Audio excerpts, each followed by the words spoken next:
Votre journal de la fin de journée, c'est Europe Soir. Laurent Bazin. Bonsoir Clara Guémard. Bonsoir. Vous êtes l'invitée de Europe 1 Soir, présidente de Raise qui soutient les entreprises de croissance, ancienne présidente de l'Agence française pour les investissements internationaux. Voilà une bonne raison de vous féliciter, j'imagine, ce soir, puisque les indicateurs sont au vert pour la France en termes d'investissements internationaux. Plus de 1000 projets l'an dernier. L'agence EI, l'ancienne Ernst & Young, pour ceux qui connaissent, qui fait de Paris la place préférée des patrons étrangers devant Londres. Est-ce qu'il faut y voir d'abord un effet Brexit, un simple report de Londres vers Paris? D'abord, ce qui est très intéressant dans ce résultat, c'est que ce sont les emplois industriels qui remontent. La France est devant l'Allemagne, devant l'Angleterre, sur le nombre d'emplois et d'implantations industrielles en France. Ce qui prouve bien que ce qui compte, c'est les fondamentaux. C'est la qualité de la main-d'œuvre, c'est la qualité de la recherche et développement qui a été dopée en France depuis plusieurs années grâce au crédit d'impôt recherche.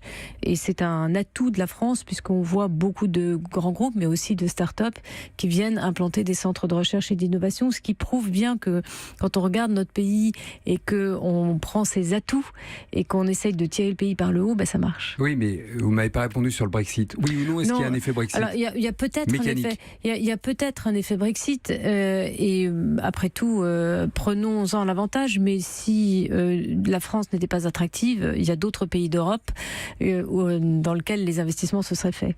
C'est la France ou c'est Paris?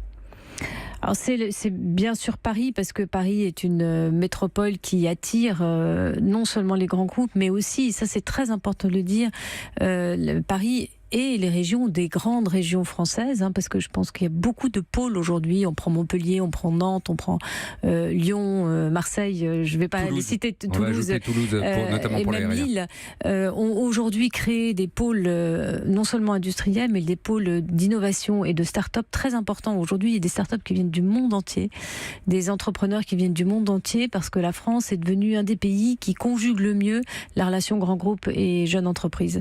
C'est ce que nous, on révèle chez Raise avec Gonzague de Binière dans David avec Goliath, l'étude qu'on fait qui démontre la relation grand groupe start-up, qui bien sûr doit s'améliorer, mais qui est une des plus performantes en Europe. Clara Guémard, c'est bien de voir les choses en positif et c'est nécessaire, et c'est pour ça qu'on vous a invité évidemment. Il y a des bémols, notamment la fiscalité, jugée trop mouvante, le coût du travail. Est-ce qu'il faut réformer ces deux sujets-là pour nous rendre plus attractifs, ou est-ce que finalement nos qualités suffisent? Non, bien sûr qu'il faut toujours se réformer, puisque vous savez que l'attractivité c'est un élément de fond, mais c'est aussi des éléments comparatifs.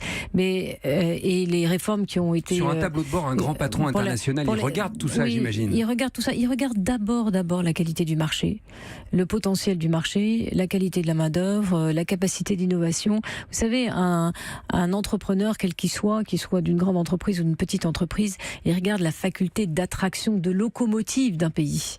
Après, donc on est devenu un pays locomotive. Il regarde évidemment les contraintes fiscales, d'emploi, etc. Et là, pour le coup, c'est vrai que la France était loin d'être à la première place. Et je crois qu'il faut saluer le fait qu'on a un gouvernement qui a pris ces sujets à bras-le-corps et qui y va étape par étape. Et comme toujours, quand on fait les choses bien, ça a un impact. Alors après, que ça suffise, certainement non. De toute façon, on n'est jamais parfait, mais il faut continuer. Mais il y a une chose qui est très importante et que je voudrais souligner, c'est qu'au-delà de la question de la fiscalité, de la réforme du droit du travail, la France est en avance de phase sur l'attitude à avoir face aux nouveaux métiers. D'abord, vous voulez dire le numérique, par exemple? Je veux dire, on parle toujours de technologie, mais il y a aussi des questions de comportement et de valeurs. La France est très en avance sur les questions environnementales, pas simplement parce qu'elle a des grandes entreprises comme Veolia et Suez, mais aussi parce que l'opinion publique et les citoyens sont très moteurs et très innovants. Il y a beaucoup de start-up innovantes dans le domaine de l'environnement. C'est vrai aussi dans la diversité. Et quand vous regardez aujourd'hui le tissu d'entreprises qui réussit en France, sont des entreprises qui ont compris ça, qui mettent l'environnement, la diversité et le partage de la réussite au cœur de leur raison d'être. Merci Clara Guémard d'avoir été notre invitée. Je rappelle cofondatrice de Raise et présidente du Women's Forum. Merci encore. Europe 1.